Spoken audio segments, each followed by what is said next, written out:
요한계시록 3장이 되겠습니다. 요한계시록 3장 1절부터 3절까지 말씀.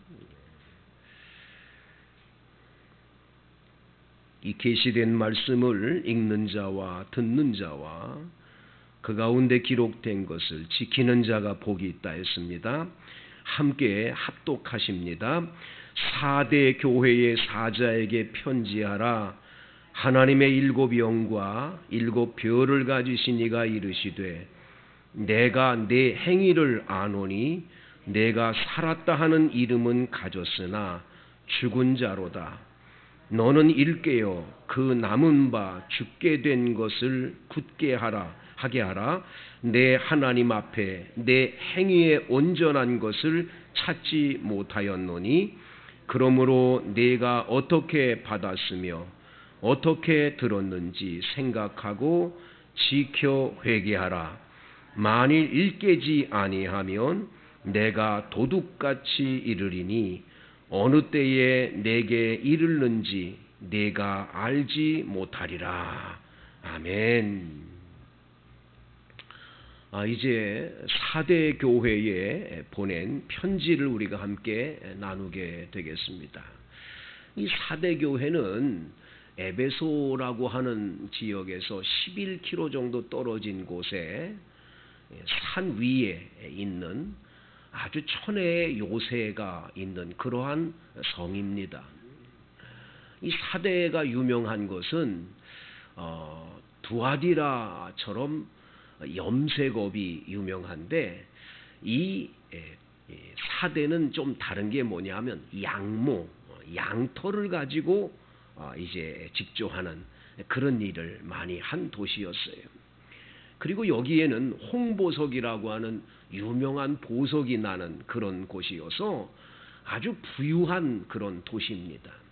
부자들이 살고 있는 그러한 도시로 유명한 곳이 바로 이 4대지요. 거기에는 예배당도 부자니까 아주 화려하고 잘 지었겠지요.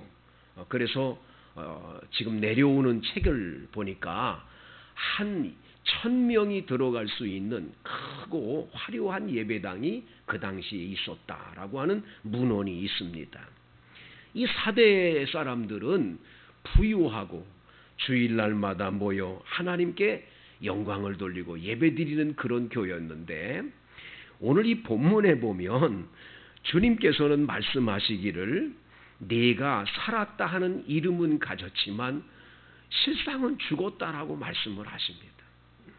이렇게 열심히 예배당도 멋지고 화려하게 짓고 주일날 열심히 모여서 1000여 명이 들어가는 예배당에서 모두 모여서 하나님 앞에 예배를 드리는 그런 교회였는데 왜 너희는 살았다는 이름은 가졌지만 실상은 죽었다 그랬을까? 참 아이러니한 얘기가 아니겠나 하는데 오늘 성경을 가만히 들여다보면 왜 그랬는지를 알게 돼요. 여러분, 이 4대 교회에 나타난 예수님의 모습은 어떤 모습입니까? 사자에게 편지하라 하고는 하나님의 7 영과 7 별을 가지신 이가 이르시되 그랬습니다. 여러분, 7 영이 뭐예요? 하나님의 7 영이라는 단어를 썼어요. 여러분, 7이라는 숫자는 완전 숫자지요. 성경에서 7이라는 숫자는 완전 숫자다 이렇게 말합니다.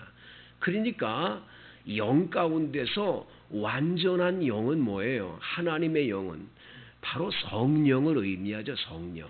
그 성령이 바로 이 4대 교회에 특별히 7 별을 가지신 이 사자들, 바로 성령을 통해서 교회를 움직이시고 이끌고 계시고 또 7 사자들, 7 별은 사자들이니까 교회의 바로 이 지도자들, 영적 지도자들을 손에 쥐신 그 예수님의 모습으로 오늘 성경에 나타나는 것을 보게 되는 거죠.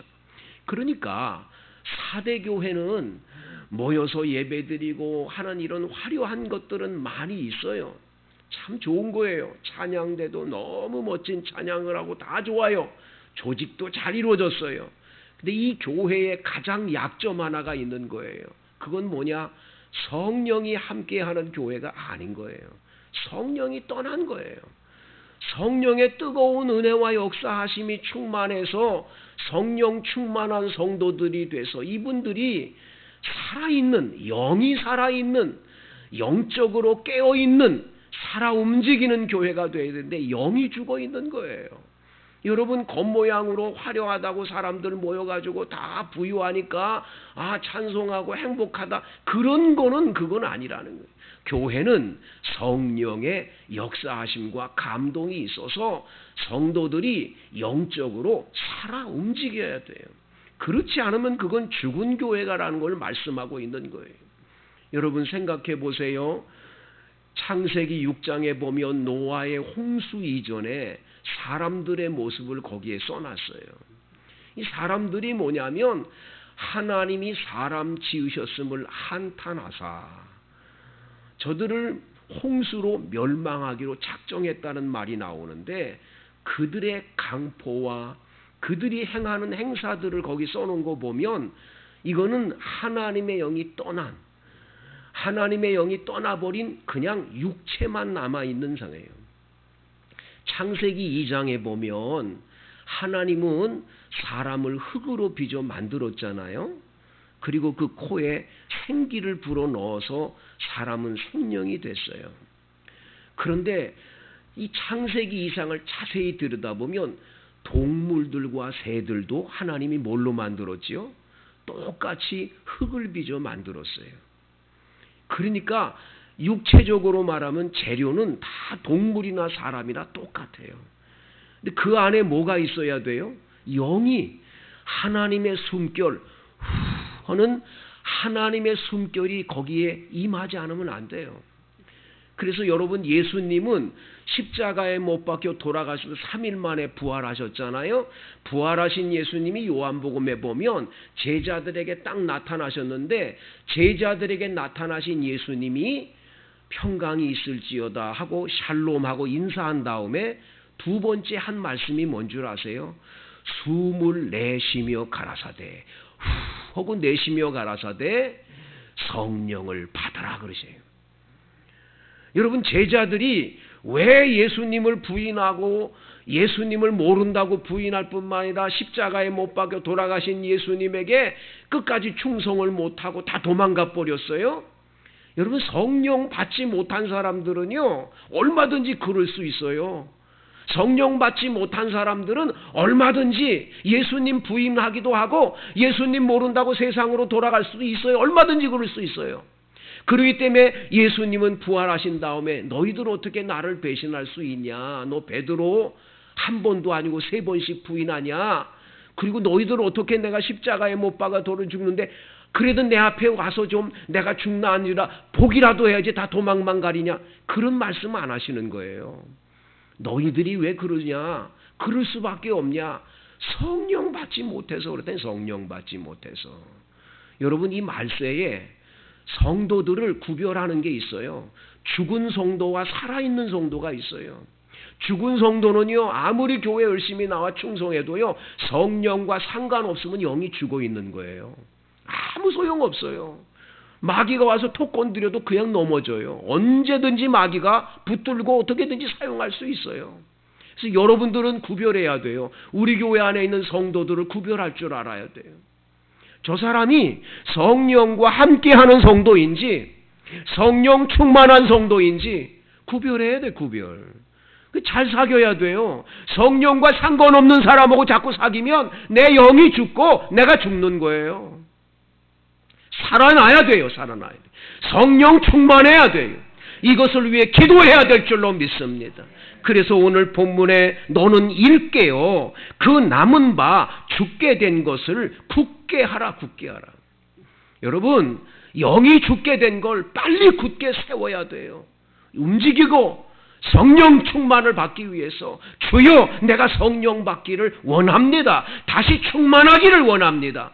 기도해야 할 줄로 믿습니다. 성령과 상관없이 성령의 음성에 민감하지도 못하고 성령이 주시는 음성은 귀 기울여 들으려고도 하지 아니하고 사람 말에만 귀를 기울이는 거예요. 그러니까 자꾸 약해지는 거예요. 사탄 마귀의 장난에 그냥 놀아나요. 누가 한마디만 하면 그냥 팩 쓰러지고, 누가 한마디만 하면 아이고 어떡하냐 그러고. 왜? 성령 상관없으니까. 영이 죽으면 그렇게 되는 거예요. 내 하나님 앞에 내 행위에 온전한 것을 찾지 못하였노니. 너희들의 행위가 왜 온전하지 못하냐 이거예요. 돈 많은 부자라고 떵떵거리고 교만이나 떨고. 그러니까 그 행위 속에서 온전한 것이 보일 수가 없지요. 여러분 왜 성령 충만해야 되는 줄 압니까? 성령은 진리의 영이십니다. 그래서 우리가 성령 충만하면 우리를 진리 가운데로 인도한다고 말씀했어요. 그래서 여러분 바르게 옳게 은혜롭게 행복하게 하나님이 보시기에 복된 인생이 되는 비결은 성령 충만한 길이에요. 이걸 받아야 성령 받기를 구해야 돼요, 여러분. 3절에 그러므로 내가 어떻게 받았으며 어떻게 들었는지를 생각해라. 여러분 우리가 어떻게 성령 받았는지를 생각하셔야 돼요. 우리가 어떻게 성령 받았는가? 여러분 성령의 음성을 어떻게 들었는지를 생각해야 돼요. 성령께서 어떻게 여러분들에게 역사하셨는가 생각하셔야 생각해. 예전에 내가 그 집회에서 그런 은혜를 받았었지. 내가 그때 그런 성령의 충만함을 받았었지. 여러분들이 그거 다 생각해야 돼요. 그런데 어느 날부터 그때 그 뜨겁고 은혜로웠던 건 다 사라져버렸어요. 성령의 불이 다 꺼져버려서 죽어 있는 거예요. 다시 일깨워줘야 될 줄로 믿습니다. 주여 성령을 충만히 부어 주시옵소서. 이게 기도가 돼야 돼. 기도가. 네슬린 뉴비긴이라고 하는 영국의 한 선교사님이 인도에 가서 35년 동안을 선교사로 사역을 했어요. 선교사를 마친 다음에 영국으로 딱 돌아갔는데 영국 교회 가서 예배 드리는데 불이 다 꺼진 거예요. 성령의 불이 꺼진 거예요. 교인들이 전부 세속화돼 가지고 그냥 이 영국이 예수 잘 믿어서 전 세계에다 선교사 파송하고 그러다 보니까 식민지 국가가 돼 가지고 많은 식민지 국가들을 이렇게 다스리고 나니까 막 부유해 가지고 이 사람들이 부자가 되고 잘 살게 되니까 전부 다가 타락이 된 거예요. 성령하고 상관없어. 먹고 마시고 즐기고 교회 다니는 건 그냥 취미로 다니는 거야. 가난하고 어려울 때는 그냥 열심히 기도하고 하나님 좀 살려주세요. 맨날 그러던 사람도 조금만 부유해지면 나 그렇게 되는 거 아니에요. 난 대한민국이요 1980년대까지만 해도 가난할 때 심야기도 철야기도 합시다. 전부 모여서 기도 많이 하고 뜨겁게 그랬던 거 다 잊어버렸어요. 왜? 점점 잘 살게 되니까. 그런 거 필요 없는 거야. 뭐 잘 먹고 잘 살게 됐는데 그런 게 필요하냐 이거예요. 네슬린 뉴비기는 이거 영국교회 이거 어떡하냐. 이거 큰일 났구나. 어떻게 이런 일이 벌어졌냐. 알고 봤더니요. 교회는 그냥 취미 삼아 액세서리로 다니는 것뿐이에요. 예수 믿고 그냥 그렇게 살면 되는 거지 뭐. 다 영적으로 죽어 있는 거예요. 이 네슬린 뉴비긴이 그래서 나중에 깊이 기도하다 깨달은 게 뭐냐. 교인 한 사람 한 사람이 다 선교사가 돼야 된다는 거예요. 선교적 교회가 되지 않으면 안 된다라는 거예요. 그래서 선교적 교회론이 지금 막 열풍처럼 그분에 의해서 지금 많이 선교적 교회론이라는 걸 지금 뭐 얼마나 많이 지금 하고 있는지 몰라요. 그것만이 살 길이 되는 거예요. 여러분 성령 받아 선교 안 하고 뭐 하겠어요, 여러분? 선교하는 게 전도잖아요. 전도가 선교니까. 여러분들이 다 선교사가 돼야 돼요. 성령 받아서. 그렇지 않으면 영적으로 우리 다 죽는 거예요. 주님 말씀합니다. 지켜 회개해라. 회개하지 않으면 내가 도적같이 올 거야. 도적은 언제 오는지 몰라요. 예고도 없이 오는 거예요. 여러분 언제 올지 몰라요.